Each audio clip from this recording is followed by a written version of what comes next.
Our guest today is Christopher Lawrence Menard. Christopher is a writer of stage, screen, fiction, and poetry. He's an actor, producer, director, and singer. He was born and raised in Windsor, where his love and work with the local arts and artists led him to his career as the City of Windsor's Cultural Development Coordinator, where he works to support the efforts of the arts, culture, and heritage communities in Windsor. He's a proud member and supporter of the LGBTQ2S+ community. As a writer, Christopher's original stage plays Whatever It Was, The Best Man, The View from Here, and the DRAG Trilogy have been produced and played to sold-out runs over the years at Windsor's KordaZone Theatre. He's an award-winning screenwriter for films that have been featured in several film festivals. Christopher Lawrence Menard was also the first recipient of the Windsor Endowment for the Arts Award for Emerging Artist in the Performing Arts in 2010. His poetry is published in the Windsor Review's Border issue of 2015 and the upcoming community poetry anthology From Gertrude's Writing Room. In April 2022, Christopher's first collection of poetry, entitled At the End Beginnings, a memoir and poems, will be published by Black Moss Press. Christopher lives along Lake Erie in Kingsville, Ontario, where he loves spending time exploring the best of Windsor, Essex with his husband, their young son, and their dog, Dexter. Christopher, welcome to the show. Thank you so much. Thank you for having me. It's good to see the three of you. So, well, congratulations on your first big publication. What brought you to make poetry your medium of expression this time?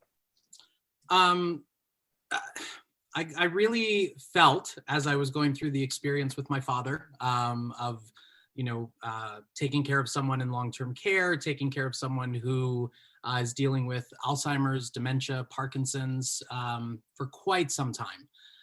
Poetry felt like the only way to express how we navigated that time. I typically write for the stage, and I asked myself early on, is there a stage play in any of what's going on and what I'm experiencing? And for me, no, I tend to write comedies for the stage. And, my screenwriting to date has been drama comedies. There's always a mix of that genre bending, and none of that was the way to capture what this sort of time in my life has been. Poetry, I think, is a unique medium where you can be your most authentic and truthful self. And that certainly was my experience working on this collection. And so it was a very different process for you writing poetry versus screenplays and scripts, right? Yeah, I mean, both all those mediums, they share a strength of imagery for sure. But to date, most of my writing was dialogue based. A lot of what I did was, what do people say to one another? And in poetry, when and where you put dialogue, as in this collection, is very important and tends to be used sparsely. So it was tricky for me to sort of get out of other people's words and force myself to really be with myself and my thoughts, my feelings, my emotions. It was the first time I've written in a way where I had to ask, what am I trying to say? What do I want to share? And where what I was sharing was so personal. The book is arranged in several sections. Can you tell us a little bit about the thinking behind that structure? Was it an editorial suggestion, or did you come up with that from the beginning? So when I actually wrote the manuscript, it was presented in a very different way than what you three were able to read and what the finished book will look like. So I had basically divided the collection into poems about my father, poems about my life, and poems about my son. And, it was very much chronological. It was very much a, now you're with dad, now you're with me, now you're with the little guy. And when Marty and I sat down and we started talking about publishing through the editing and publishing practicum for the University of Windsor, he really wanted part of that experience for the students to be them figuring out what is the right way to present these poems. So he and I looked at the manuscript I had put together, and he said, keep it, put it to the side. Let's make sure we have that, but now mix them all up and present the students with something that they get to sort of play with. And so, you go through a few months working with the students, and finally they said to me one day, what were you thinking when you wrote this? And how did you manage being all over the map emotionally? Because you're just everywhere. And I said, well, here's the deal. Here's what happened. It was not written all over the map. It wasn't, it's how it was given to you. And so they took some time to look at what was the strongest way to present the poems. And they came back to me with this idea of 3 sections that really were about, rising action, a climax, and then not falling action, but sort of what's left after something huge happens in your life. And we looked at the theme of water and the lake, and this plays out through the entire book. So they said to me, what if we did the book in 3 sections: crest, crash, and they said calm. And I sat with that for a while, and I came back to them and said, I love crest, I love crash, those fit. But I'd like that 3rd section to be called wake, which really was a tie into what happens in that section of the book. That's where you find poems about a funeral, poems about how you say goodbye. And then there were some poems that didn't fit those molds, that were really journeys between things that were happening. And that's where this idea of the other 2 sections in the book, which are liminal space 1 and liminal space 2, came in. This idea of being in an uncomfortable area where you don't really know where you're headed, and where there are more questions than answers, to sort of bring the audience from section to section. The theme of this book is very much about fathers and sons, with the sad passing of your dad and the adoption of your son. Stylistically, this is mirrored with some parallel poems, for example, the 2 poems about starships. Was this your intention at the start, or did the poems evolve that way? They definitely evolved that way. I actually started out probably 2 years ago talking with Marty about really my father and what he was experiencing. Dad, for the better part of 2 decades, Dad was dealing with Alzheimer's, which became dementia. Underneath that, Parkinson's was becoming more and more of an issue. And then COPD sort of was thrown into the mix. And so when I started writing, I was really trying to capture my relationship with Dad, the key moments that had defined that relationship, and how I became the man I am today, in part because of that relationship. Some of that was before I knew we would be adopting, before my husband and I decided we want to build a family of our own. And so the book kept taking a backseat to life. And so then, we decided to adopt, and Marty asked me, is this starting to influence how you're writing? And I said, well, the tricky thing is, when you're adopting, you have to be really precious about the stories that you're telling, because they're not just your story. So, there are parts of my son's life that are not up for grabs to me as a writer, and that I would never give over to the world, certainly not when he's 8 years old and has no ability to say, yes, please do that. So it was tricky to find my spot in, my way in to those stories. And then I started writing about him. Then Dad got very, very sick. And, I said to Marty, we have to put this book on hold, because really I need to be with my family, and I need to focus on what's going on, and I can't write. And Marty said to me, do that, be where you need to be and who you need to be, but also consider what you eventually want to write. And, it was simple advice, but it resulted in me spending some time at the long-term care home with my laptop in those moments where Dad was just resting. And I found the writing started to really pick up. And suddenly I was going back 3 years in time and pulling out things that I knew had led me to the moments that I was in now. And then also starting to imagine where that would be going. That's where the parallels came in. And that's where I started to realize, things that are happening in my relationship with my son on a day-to-day basis, you could reach back in time and pull those same moments out of my history with my father. And that is, I guess, extra special when you have adopted and you have these questions of how much of me and my family lineage is in this person who I'm raising, and how much of our values and goals and personalities will become part of who he is. The answer is a lot, but I found that sort of along the way. Yeah, I think you did. There's a narrative quality to your poems, and the overall arc of the book has quite structured stanzas in many of the works, except perhaps when you allow other voices to come in, such as with Mirror, and that contains a catechism of questions. So how did you decide on these styles for each of your poems? That's a great question. I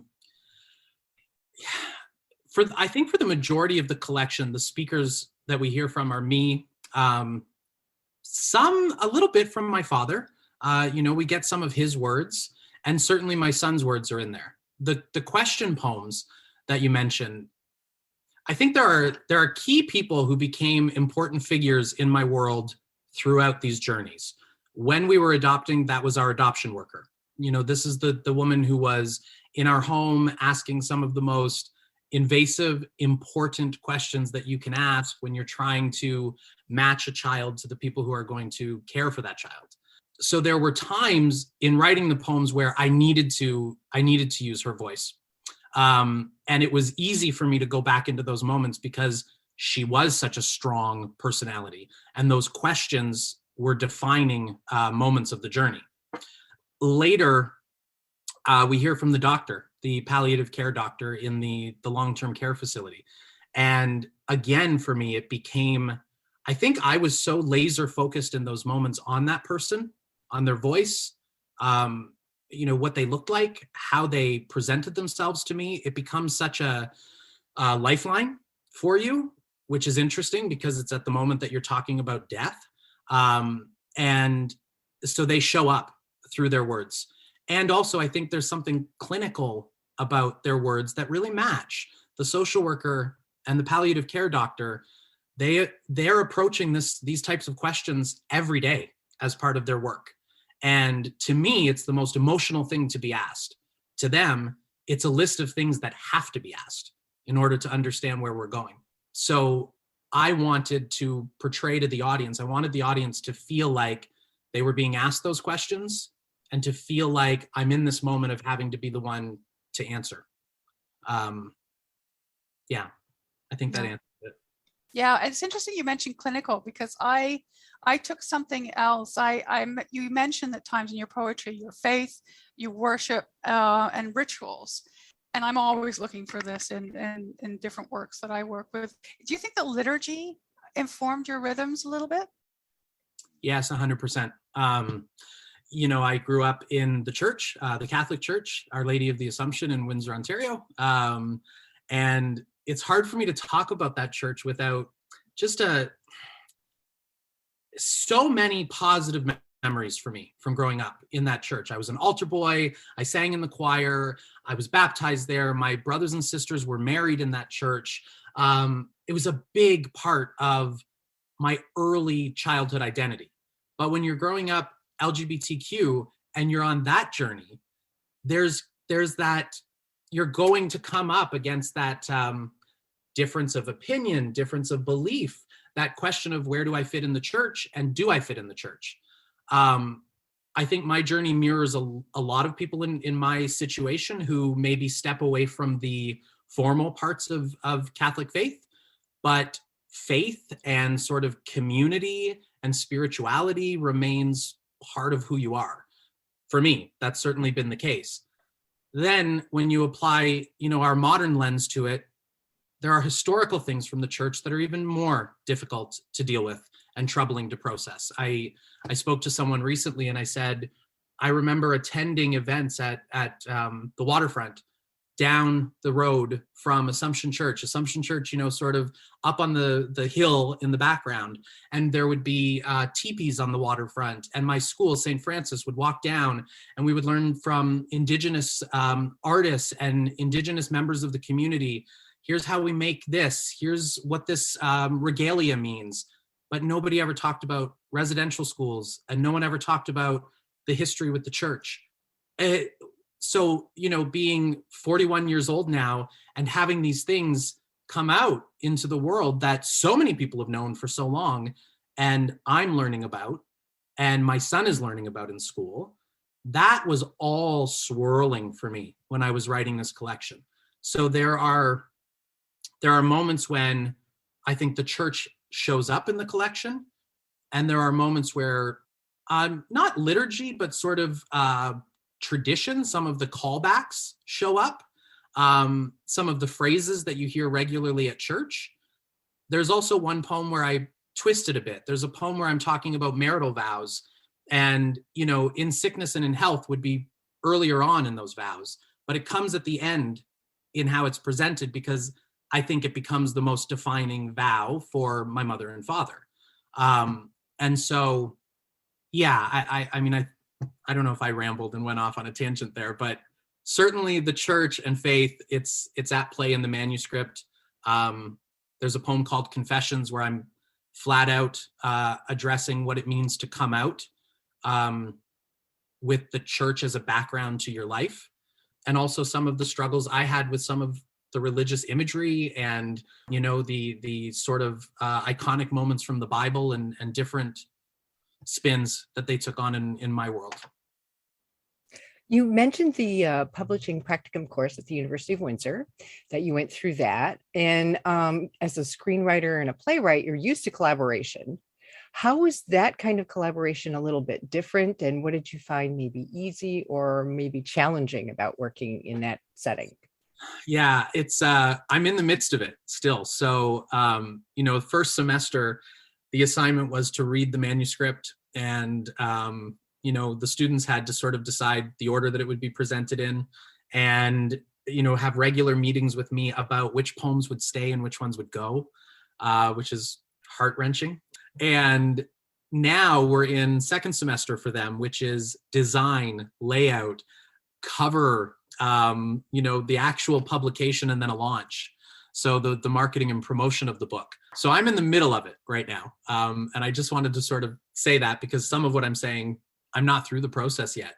But when you do a screenplay and you're the screenwriter, or you do a stage play and you're the playwright, everybody's looking to you for sort of, the theme, the ideas, the look, the vibe, the feel. They're looking to you to provide that to them. And usually it's one or two people who are looking to you, the director, maybe the producer, and occasionally the actors will reach out and say, can you talk to me about the character? When you've written a book like this and you've handed it over to a group of students, they don't immediately want your opinion. They have a lot of opinions that they're bringing to the table. And so, the experience for me first was sitting back and feeling like the oldest person in the room, and feeling like the most out of touch with sort of modern themes. There was a poem where I used a word or a phrase. I said we were pre-gaming, and the students said, that's a really modern expression. And we use that, but it's out of place in your poetry. And I said, that is not a modern expression. That was a huge part of my university life. That was absolutely something we talked about and said. So you guys can't claim that one. So there's been an interesting back and forth of seeing how the poetry will land with people who are not my age, who are not in my demographic, or don't have my background, don't have my life or my lifestyle, and really being able to collaborate with them on how to still figure out the themes, figure out the message, and present it in the strongest way.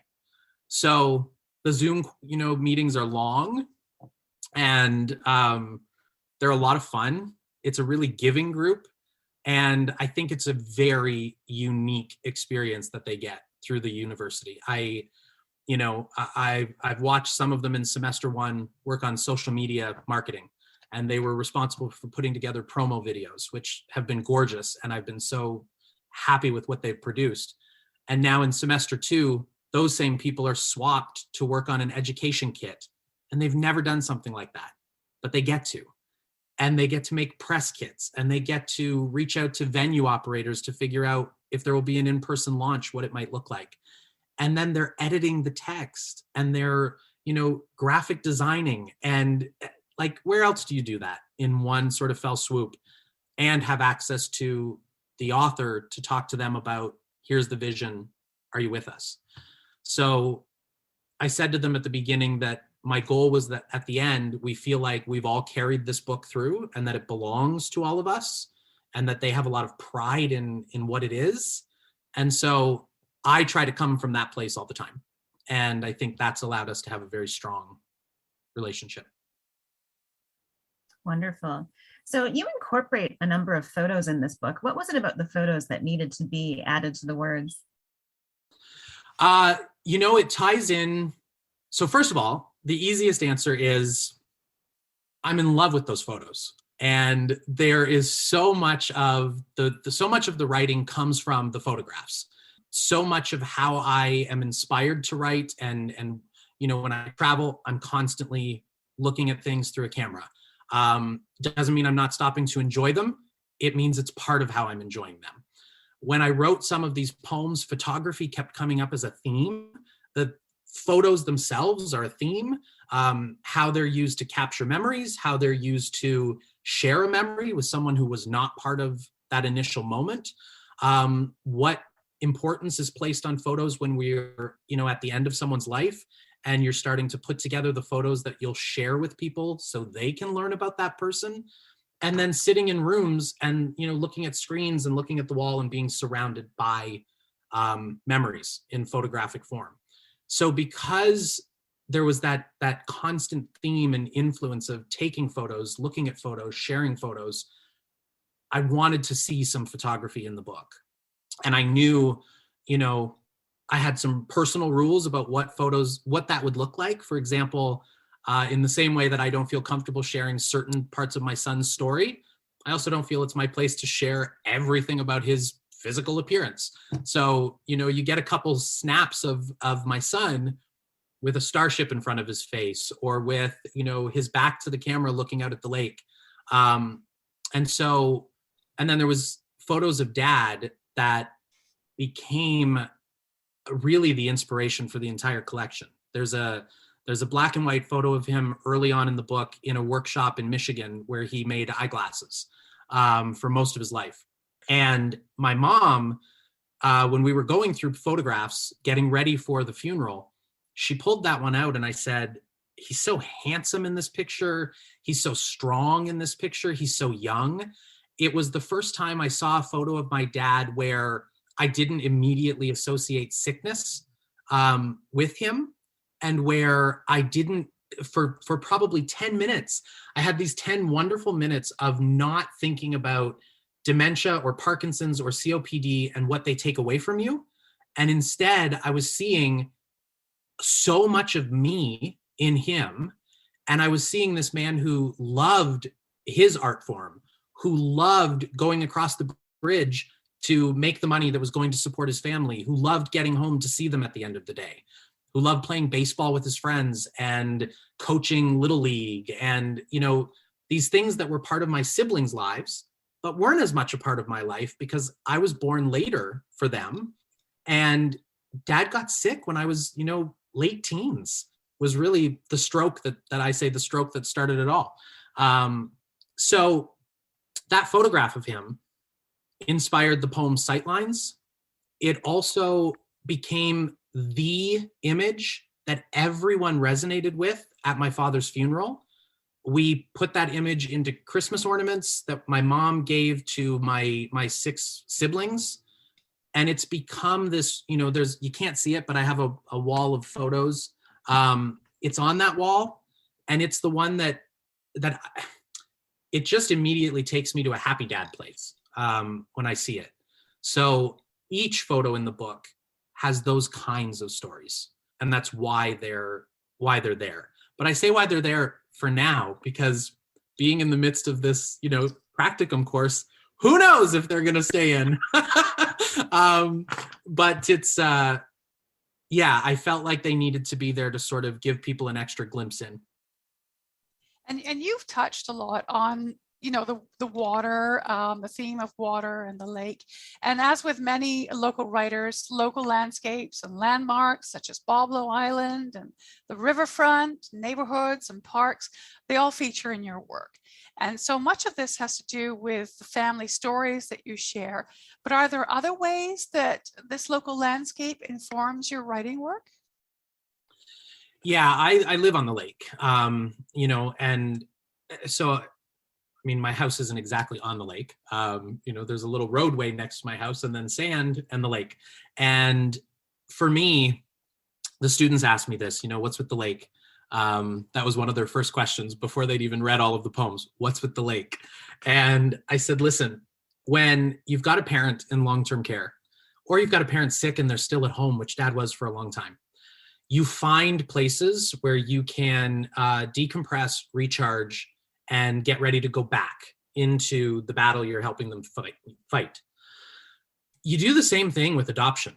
And, when we moved our son into my house and his entire universe had blown up. Sure, he was coming into a home where people were going to love him, but every past experience he had had told him, you can't trust that for very long. It's not necessarily stable, and it might be pulled out from under you. So there was a period of time for him where adjustment showed up as resistance, feeling alone and isolated and having a lot of emotion to process, a lot of healing, a lot of scars to heal. When you're parenting a child who needs that reinforcement, stability, love, you have to show up for them. And in order to do that, you have to keep showing up for yourself. So again, I went back to the lake. I would drive home from work. Work is an intense job for me. I would drive home from work. I would spend 5 minutes out at the water before going into the house because it allowed me to really I say it in the collection, let the lake remind me how to breathe. Let the movement of the water remind me how to stop and just let it go for a moment before you go into the next place where someone needs you. And that became such a recurring, it's like flexing a muscle. The more I worked it out, the stronger it got, the more it filled me up. So that when Dad really took a turn, I had that in my arsenal and I knew I could go there. And the long-term care home he was in was far away from that lake, but it was down the road from the river. And so I was able to walk out of the building, walk down to the river, look across at Detroit, look up and down at Windsor, where I grew up in West Windsor, and connect to that again. Remember, it's still teaching you. It's the same water that you're used to seeing out at Lake Erie. It's still telling you, chill, breathe, now go back. So of course it shows up. And then when he was in the sort of end of life, it stayed with me because you end up playing music that is, I think everybody should know what palliative care is like and what that experience is like. We're all going to encounter it at some point. It's about creating that calm environment for the person who's leaving you. And, my family was looking to me saying, what do we do? Is it too loud in here? Yes, there are a lot of us in here. Is it calm? No. We need to start focusing on quiet and calm. And I thought, what are the things that do it for me and how can I bring them in? So it was sounds of waves. It was, instrumental music. It was giving Dad that experience. And I was able to watch his entire temperament change from a very agitated state to a very calm, peaceful state. So to me, the water is how it moves, how it functions. And I think it's throughout the entire collection. So what are you writing now? What's your latest project or your next project? You're always writing something. I am always writing something. I've been writing a book. I've been writing a book probably for, longer than I think one should write a book. That's sort of always been in the background that I go back to. I know, I agree with you, Sarah. Every time, I read like On Writing, which is the Stephen King's On Writing tutorial. And when there's a chapter where he says like, here's how long it should take to write that book. And if it doesn't, you probably should abandon the story. And when I see that, I'm like, oh no, don't tell me that. That's terrifying. But, I'm writing a book. I'm working on another stage play. I don't know that I'll produce it. I don't know that that's where I want to put my energies and efforts in right now. Writing time for me is scarce in a way that it never used to be. And I think that's just a function of being a parent. And work is something that takes up a lot of my energy. And I don't begrudge at that. I love the work that I do. I think it's important. So a lot of the writing that I do on a day-to-day basis right now is the writing of programs and initiatives that are meant to move the community forward.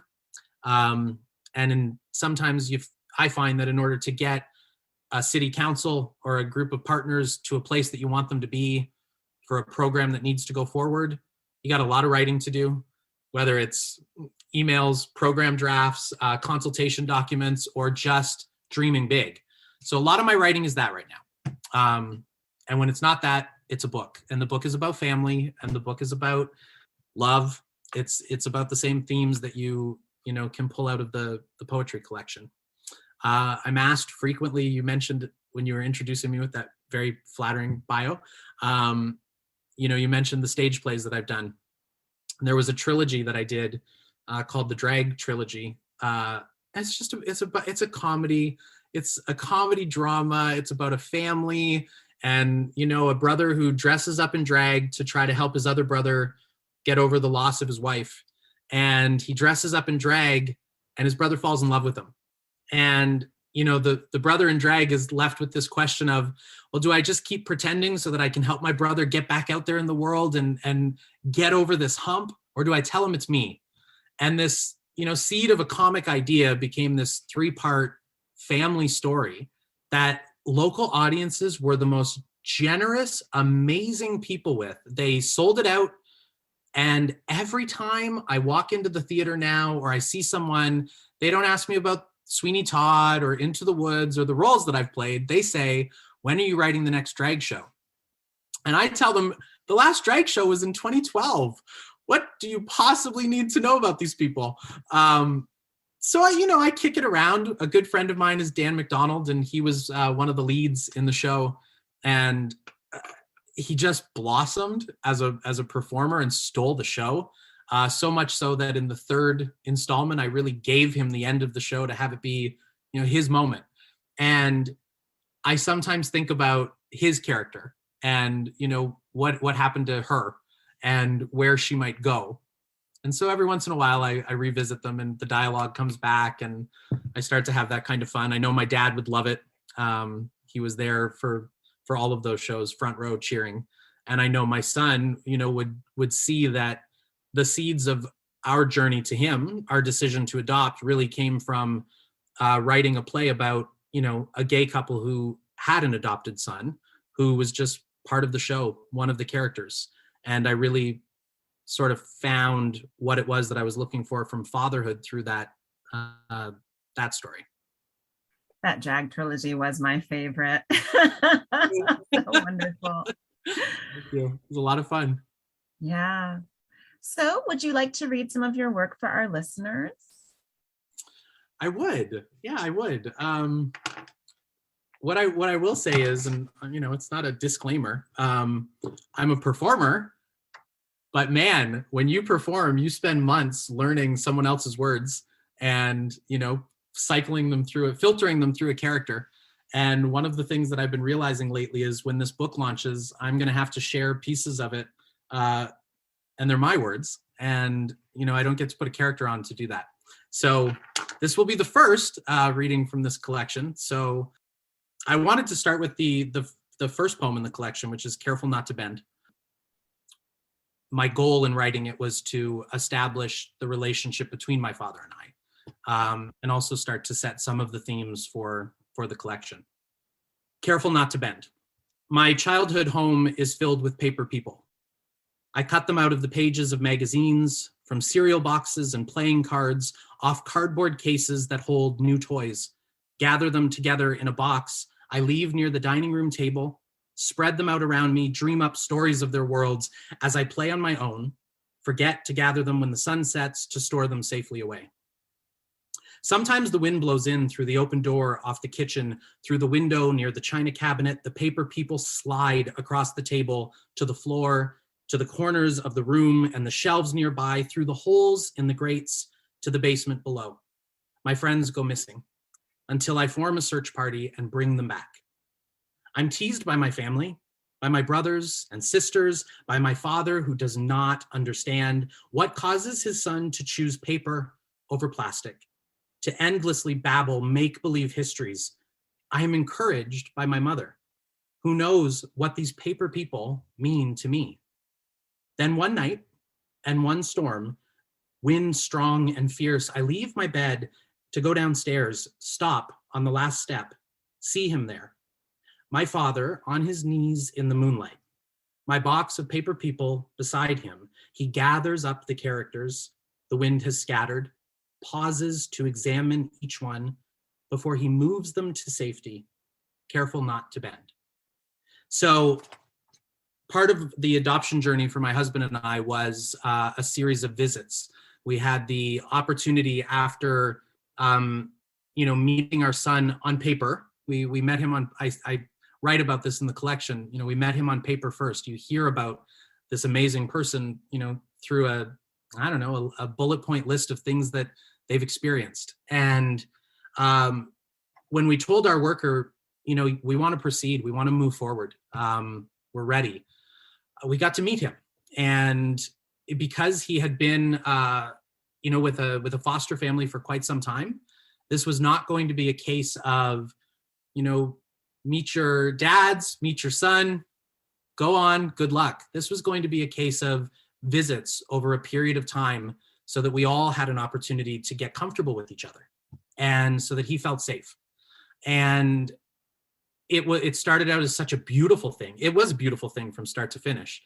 But every time we had one of those visits, it got harder and harder and harder. And what I realized afterwards was it's really when the relationship started to form, but it also allowed me to see, it took away a lot of the doubt, because every time we left, I knew we are not supposed to be leaving without him. He's part of us. He belongs with us. This is our family, and we've just left one of them alone. So this poem is called Driving Away. We leave him in Bothwell when each visit ends, back with loving people who have kept him safe in their welcoming home he calls the Brown House, that sits at the end of a long winding drive from the country road to their front porch. He stands at the door, waves his tiny arms, yells, "Goodbye, you guys," watches us go, worries we'll later discover that we might not ever return. Our fourth visit, as we drive away, we watch him fading back in the rearview mirror. I turn around, see his arms pumping, legs jumping up and down, foster family standing in his shadow, aware they'll soon have to let him go. I grip my husband's hand, feel panic rise inside me. Admit it is becoming impossible to turn my back on our son, leaving him alone on a porch, watching us driving away. That's beautiful. Thank you so much. Christopher Lawrence Menard, congratulations again on your forthcoming book. We're looking forward to seeing the finished project. So good luck with that. Thank you for joining us today. Thank you so much. Thanks for joining us. Look for more episodes of All Right in Sin City wherever you listen to podcasts, or check out our website, allrightinsincity.com. For information and announcements of new podcasts, sign up to our email list or follow us on Facebook and Twitter.